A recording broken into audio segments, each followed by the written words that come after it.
morning! Magandang Sabado ng umaga po sa ating lahat. I'm thankful sa ating Panginoon dahil nagising na naman po tayo sa isang umagang puno ng pag-asa.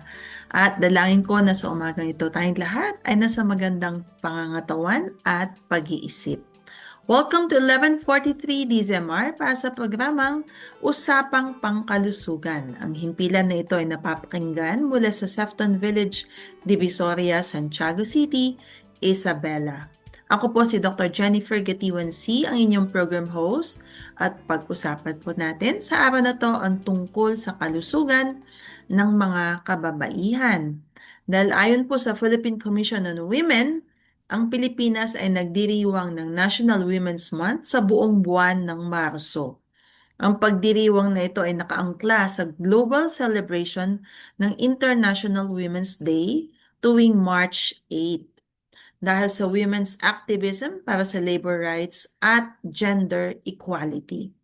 Dito sa Pilipinas, ang National Women's Month celebration ay nagiging mahalagang plataporma para i-celebrate ang mga achievements ng kababaihan habang tinutugunan ang mga critical na issues tulad ng women empowerment at gender equality. Ipinapakita nito ang mga mamahalagang role ng mga kababaihan sa ating lipunan. Ang selebrasyon na ito ay hindi lamang pag-aalala sa kasaysayan ng mga women's advocacy, kundi paalala din na tuloy-tuloy ang ating journey patungo sa isang makatarungan at inclusive na lipunan para sa lahat. At ngayong taon, ang tema ng Women's Month ay tinawag na Lead Like Babaylans, Filipinas, ay nagbibigay diin sa pagbabalik ng lakas at kapangyarihan ng bawat Pilipina at sa pag-reclaim ng pre-colonial values ng gender balance. Napakaganda po ng values tungkol sa kababaihan before we are colonized by foreign invaders tulad ng mga Kastila, Hapon at ibang iba pa. Dahil meron po tayong term sa mga kababaihan na may mataas na katungkulan sa lipunan noong panahon. Sila ay tinatawag na babaylan. Okay, they are highly respected pre-colonial Filipino spiritual leaders. Kadalasan nga ay sila ay mga kababaihan or what you call sometimes feminized men. Sila ay mga manggagamot, advisors, at tagapamagitan sa spiritual at physical world. Kinikilala silang wisdom keepers at halos kapantay nila ang mga nobility o yung mga hari at reyna noong panahon dito sa Pilipinas. Sa ngayon, ng isang Pilipina ay kadalasang tinatawag na ilaw ng tahanan kung ikaw ay isang ina. Ang mga kababaihan ay ginagalang at may malaking impluensya sa mga desisyon sa pamilya. And when it comes to empowerment, isa ang Pilipinas sa mga nangunguna sa Asia pagdating sa gender equality, sa edukasyon, kalusugan, and even in senior management roles. Ang Republic Act 7192 ay nagbibigay sa kababaihan ng equal capacity to act, manghiram ng pera at mag-manage ng mga properties anuman ang kanilang civil status. So, ibig sabihin, pwede pong magnegosyo. Pero ang current reality, no, ang realidad sa ating bansa kahit celebrated ang mga kababaihan, ang mga Pilipina, patuloy pa din ang laban para sa full equality, lalo na laban sa economic at sex-related abuse. Dahil po ang ating programa ay tungkol sa pangkalusugan, syempre mas tututok tayo sa overall health ng mga kababaihan dito sa ating bansa. Dahil ang kalusugan at kalakasan ng kababaihan ay direktang nakakaapekto sa kalusugan ng pamilya.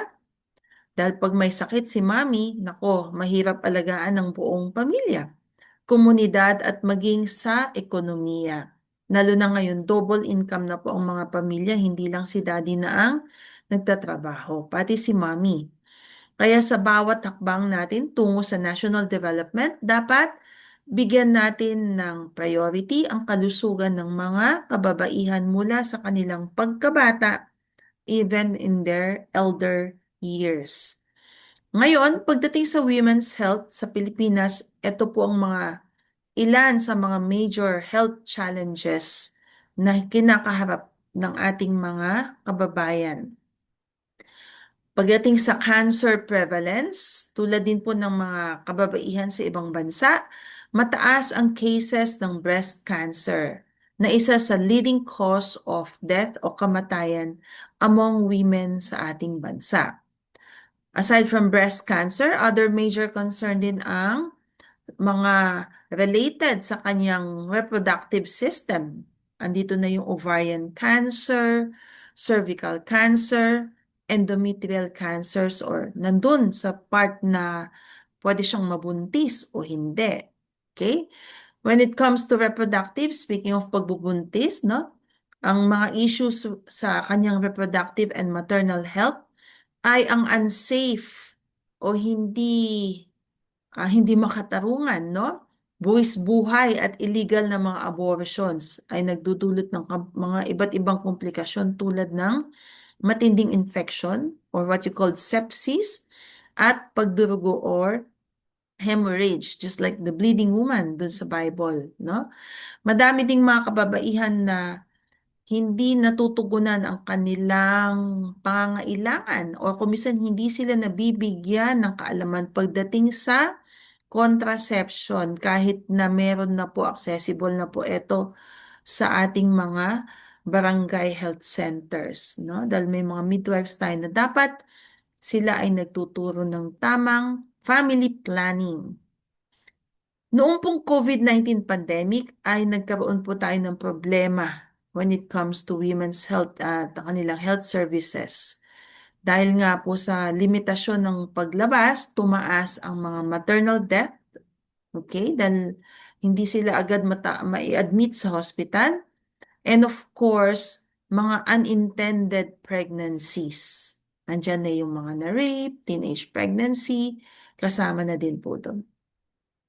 Ayon po sa National Institute of Health, the criminalization of abortion has not stopped, hindi daw po natigil, no, the practice, but has made it extremely dangerous. Kahit ang abortion ay isang criminal act sa ating bansa, patuloy pa rin po itong lumalaganap.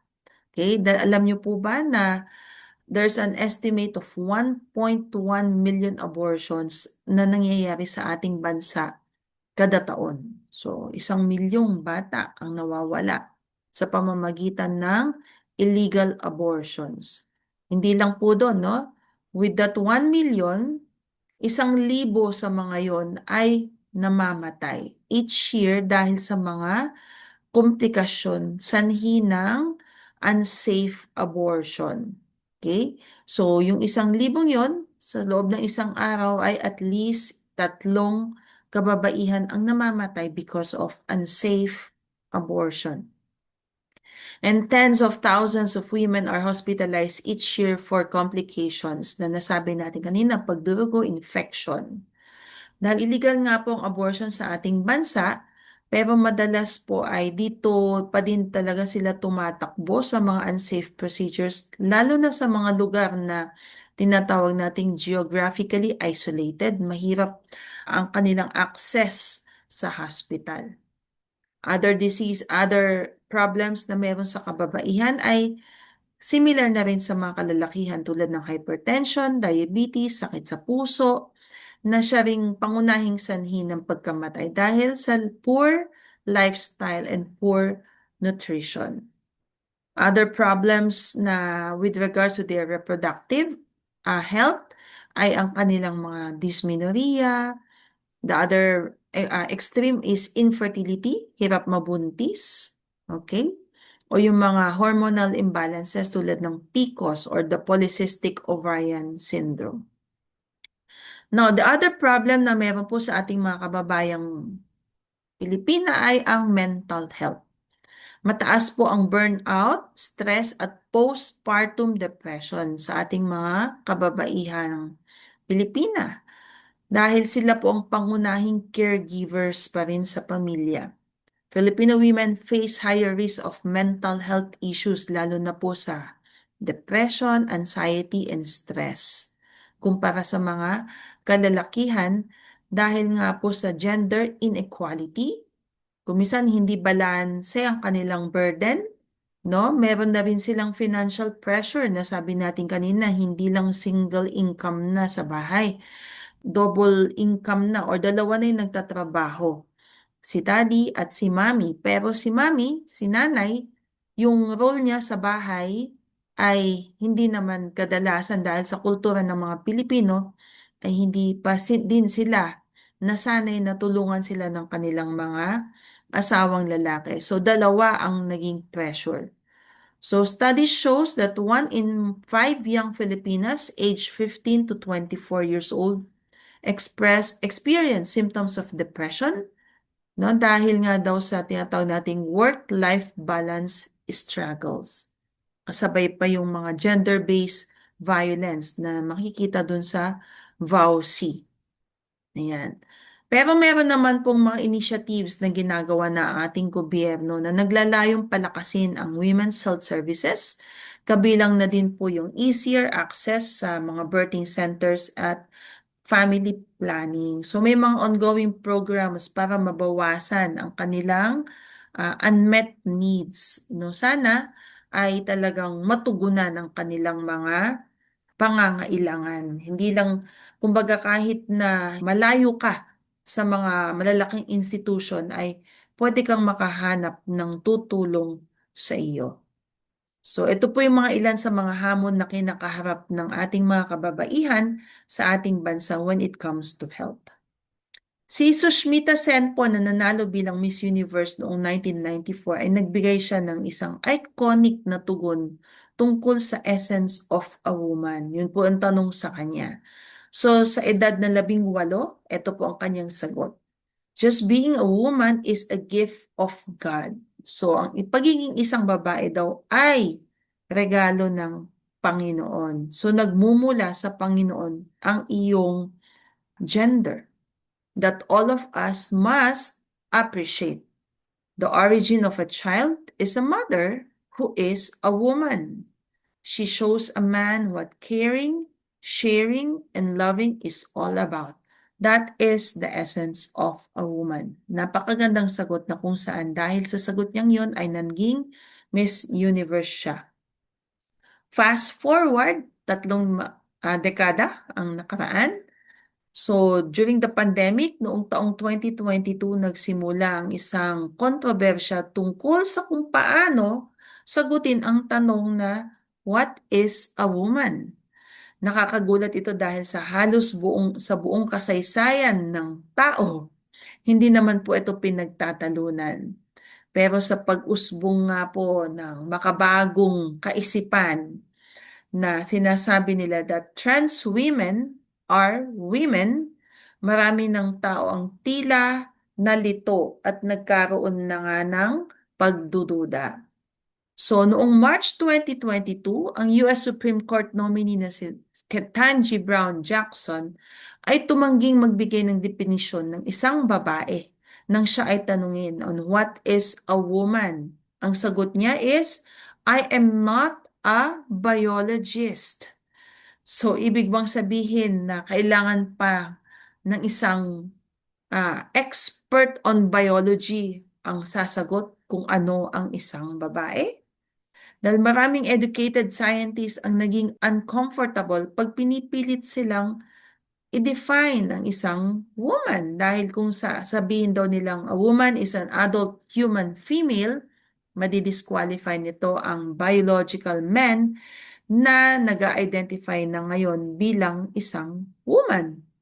At dahil maaring ituring itong politically incorrect term, posibleng malagay sa alanganin ang kanilang reputasyon o career. So mas takot pa sila sa sasabihin ng tao kaysa kung ano ang sasabihin sa kanila ng Diyos.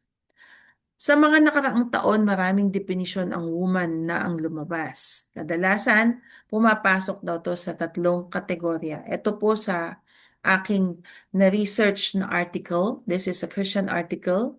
So sabi niya, dinedefine ng mundo ngayon ang woman sa 3 kategorya. Circular, or paikot-ikot lang. Absurd, walang katotohanan, and accurate. Umpisahan po natin dun sa circular o paikot-ikot. So, sabi niya dito sa kanyang article, nangyayari ito kapag ang isang salita daw ay dinidefine gamit din ng mismong salitang pinanggalingan. Example, yung nuclear power daw ay dinefine bilang energy derived from a nuclear source. So, ibig sabihin, kaya siya circular, ay ginamit din yung katagang nuclear sa pag-define ng word na nuclear power. So, ito rin yung sinasabi ng mga transgender advocates that a woman is anyone who identifies as a woman. Paikot-ikot lang dahil hindi talaga nila ipinaliwanag ng malinaw ang katagang woman o babae. Inulit lang nila yung salita. So, pangalawa, sa article na aking nabasa, ay yung absurd definition o hindi makatotohanan. At ito pa ay nakita sa Cambridge Dictionary na inamenda nila ang kanilang definition ng katagang woman. Ang definition na sa Cambridge Dictionary is an adult who lives and identifies as female, though they may have been said to have different sex at birth. Pinalitan lang daw nila yung katagang woman into a female, ngunit ang female ay tumutukoy sa biology tulad ng pagkakaroon ng dalawang X chromosomes at reproductive organs na tulad ng matres, ovaryo na nagbibigay ng kakayahang magbuntis ang isang tao. Kaya tinatanong, anong ibig sabihin kung ang isang lalaking may X and Y chromosomes ay mag-identify bilang meron ba siyang matres, may ovaryo ba siya, kahit wala naman siya nito. So, ibig sabihin, absurd dahil wala kang mga reproductive parts ng isang kababaihan. Inihantulad itong kaso ng isang Dutch TV personality na si Emil Ratelband na sa kanyang edad na 69 ay gusto niyang i-identify ang kanyang edad bilang 49. Gusto niya magpabata ng 20 years. At hiniling niya to sa korte na baguhin daw ang kanyang legal age. Siyempre, hindi pumayag ang korte kahit na ba anong surgery or hormonal or anong fountain of youth ang gamitin niya, hindi niya pwedeng baguhin ang tunay niyang edad. Kahit na magmukha pa siyang bata, hindi niya pwedeng sabihin mas bata talaga siya sa edad. So sa ganitong paraan, sinasabi ng absurd na argumento na ang biological sex ay isang reality na hindi po natin pwedeng baguhin. Ang isa pang issue sa bagong definition nila ng pagsasabing ang isang woman ay maaaring may different sex at birth. Para na rin nilang sinabi nagkamali ang may gawa sa kanya. So kung male yon o kung lalaki daw siya noon, ibig sabihin maaring ma-define ang woman bilang isang taong dati siyang lalaki at para sa ilan ginagawang meaningless itong salitang ito dahil para nilang ginawa nilang kabaliktaran na sex ang maaari lang tawaging woman. Kabaliktaran daw ng lalaki ay woman dahil hindi naman sila opposite by nature. They are two distinct individual created. Okay? They are not two opposite poles. So sa pangatlong definition ng mundo ngayon ay yung accurate. Okay? So, widely accepted ang definition ng woman ay isang adult human female. Kinikilala na meron siyang dalawang X chromosomes at ang lalaki naman ay may X and Y chromosomes. Ngunit may mga nagsasabing may limitasyon din sa definition na ito dahil yung mga transgender advocates, itinuturo nila na hindi lahat ng tao ay may malinaw na female dahil meron daw ipinapanganak na intersex. Ibig sabihin, meron daw silang atypical o kakaibang genetic build-up or biological sex characteristics. Inilalaban nila yung mga taong merong XXY chromosome. So, dalawang X and Y. So, very scientific na po yun. Pero, just take it as it is na lang. So, itong mga may XXY ay sila yung mga tinatawag na may Klinefelter syndrome. Okay? So, Meron din namang mga kababaihan na meron lang silang nabawasan naman. X chromosome, X and 0, o sila yung Turner's syndrome. So this is more on the genetic side. At may mga iba pang hormonal o anatomical variations tulad ng mga parang hindi ma-identify kung yung sex organ nila paglabas ay pang lalaki o pang babae. Ayan. Ayon sa pag-aaral ng National Institutes of Health, tinatayang isa sa bawat 2,000 ipinapanganak hanggang around 4,500 birth ay may tinatawag na ambiguous genitalia. Yun yung sinabi natin kanina. Parang hindi mo malaman kung ito ay ari ng lalaki o babae.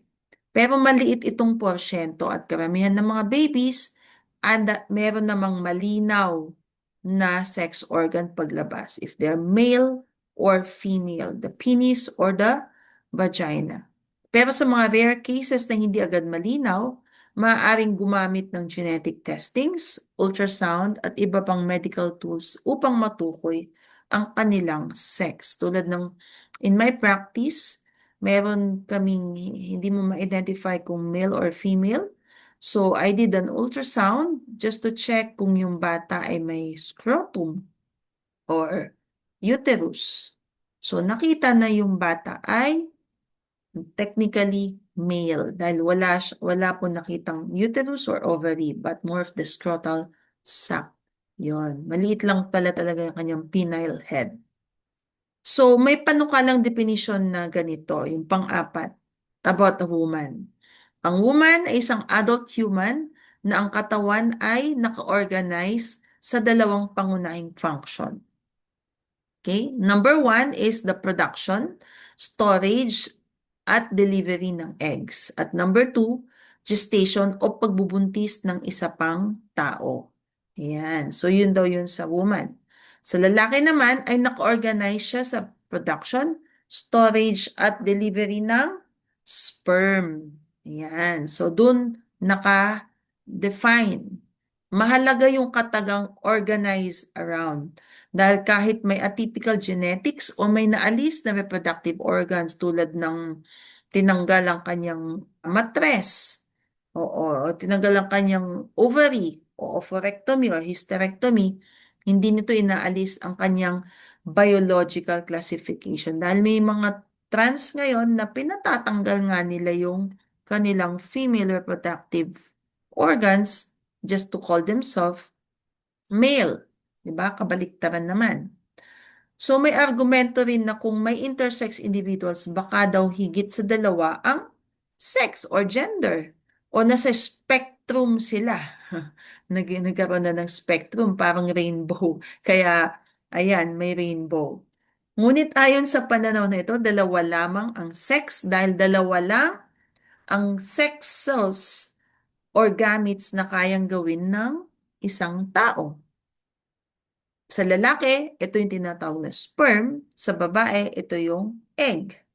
Kung meron mang pangatlong sex cell na manggagaling sa isang tao, saka lang daw pwedeng masabing may third sex. Pero wala. Dahil hanggang ngayon, it's either sperm or egg lang para makagawa ng isang tao ulit. So may mga taong hindi kaya mag-produce ng sperm or egg. Ito yung mga eunuch na sa Bible tinawag. Okay? Pero hindi nangangahulugang may iba silang sex category. Para itong isang taong ipinanganak na walang isang paa, pero hindi na ito pwedeng baguhin na ang katotohanan na ang tao ay by nature, dalawa ang paa. Okay? So yung parang sila Vujicic, pinanganak, walang mga paa. Pero hindi ibig sabihin na, pwede pa lang ang tao ay walang paa, di ba? Dahil it's given talaga na may paa. Parang ganun. May isa pang objection ang ganitong definition ay nire-reduce lang daw ang isang kababaihan sa kanyang reproductive organ system o yung capacity to breed. Ngunit ang sagot nito ay ang definition ay hindi para ilarawan ang buong pagkatao ng babae, kundi para tukoy ng essential biological distinction. Siyempre, ang bawat babae higit pa sa kanyang biology dahil may sarili siyang personalidad, talent, relasyon at pagkakaiba, uniqueness. So, Nakakagulat na ngayon ay pinagtatalunan pa ang definition ng isang kababaihan dahil di naman talaga ito issue. Pero mas binibigyan ngayon ng karamihan ng bigat o authority yung kanilang nararamdaman, no? Yung kanilang reality. They have their own reality kaysa sa external or absolute reality. Ayan. So, ang kanilang reality ay relative. Feel ko ngayon, lalaki ako. Bukas feel ko babae ako. Or bukas non-binary ako. Parang ganon. So, binebase sila sa kanilang pakiramdam. O kung minsan nga because of technology, because of mga surgical procedures, lalo pa nilang pinagpapatibay na pwede talaga silang tawaging woman dahil pwede silang magpa-reconstructive surgery. Ngayon pa man, ayon sa pananaw nito, kahit may kalituhan sa kultura o sa makabagong pananaw, hindi kailangang malito ang bawat isa. Dahil meron pa rin tayong pinaniniwalaan na nag-iisang objective truth na hindi sumusunod sa quote-unquote modern reinterpretations. Sinasabi din na malinaw ang definition ng woman ayon sa salita ng Diyos na nakasulat sa Biblia at general revelation na makikita naman natin sa sangkatauhan na ginawa ng Diyos ang tao, lalaki at babae. So sa ating pagtatapos, ano nga ba ang babae ayon sa Biblia? Ang babae ay nilalarawan bilang isang espesyal na nilikha ng Diyos na may mataas na dangal, papel at layunin. So ito yung mga sumusunod na aspeto ng isang babae na nakasulat sa Bible. Siya ay katuwang na angkop or helper, ezer. So, ezer kenegdo, nilikha ang babae bilang katuwang na angkop or suitable helper para sa lalaki. Hindi ito nangangahulugan na mas mababa siya, kundi pagiging katuwang na nagpapalakas at bumubuo sa kakulangan ng lalaki. Yun. So, parang siya yung magpapakumpleto. Ayan. Pangalawa, ang babae kawangis ng Diyos. So, we are made in the image of God, tulad din ng lalaki. Kaya't siya ay may lakas, likas na dangal at halaga. Pangatlo, ang babae na tagapagdala at tagapagbigay ng buhay. Ayan, dahil sa sumasalamin ng kanyang papel, no? Sabi nga ni Susmita Sen, no? Siya yung magluluwal ng bagong buhay.